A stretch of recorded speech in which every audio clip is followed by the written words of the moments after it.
Everyone is talking about Draymond Green putting Rudy Gobert in a headlock last night, and I need to show y'all some of my favorite reactions to it. Now, I knew when I caught wind that they posted about this on the Shade Room that this conversation would be bigger than sports, and NBA Twitter today would be generational, and I wasn't disappointed. Now, if you don't know what happened, I'm gonna tell you what's tea. Basically, Draymond Green is notorious for things like this. Like, he always takes things just a little too far. Last night, when the Golden State Warriors were playing the Minnesota Timberwolves, the score was 0-0. Okay, straight eggs on the scoreboard.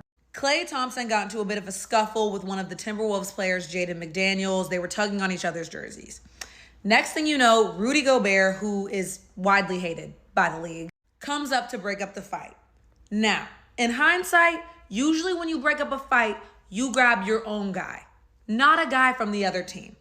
Rudy grabbed Klay. Now, Draymond, who already didn't like Rudy, saw this happening from Narnia, ran like a track star up to Rudy and put him in a chokehold. Now, some people are saying Draymond choked Rudy out because he brought COVID into the NBA, which is true. Some fans clock that at the very last minute, Karl Anthony Towns tried to stick up for his teammate and Draymond tucked his chin so Cat couldn't touch him, which is hilarious because Draymond knows what he's doing, okay? This isn't his first rodeo. This was my favorite thing I saw all night. Draymond said, "Let this be a lesson. Don't you ever touch them light-skinned Negroes in your life. If it was Steph, he would have stabbed him." Then Ja Morant, who's already on probation, saw all of the commotion in the league and had to give his 2 cents with some subliminal tweets. And when I tell you, we were click to clock it, and this guy said, if that were Ja Morant instead of Draymond, it would have ended up like this.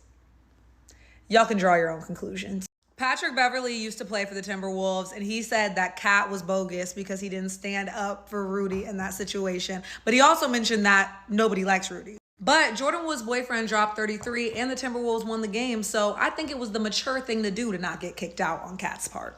Rudy called Draymond out and said that every time Steph doesn't play, Draymond does something to get himself kicked out, so he's not surprised. And that could be true, but this just looks like good old-fashioned animosity to me.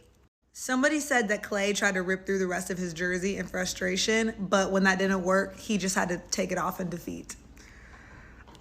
Jay Will is calling for a minimum 10-game suspension. This league still embraces Karl Malone, and he impregnated a 13-year-old girl. So I'm not trying to hear none of that 10-game bullshit. 2 games max. 2 games max.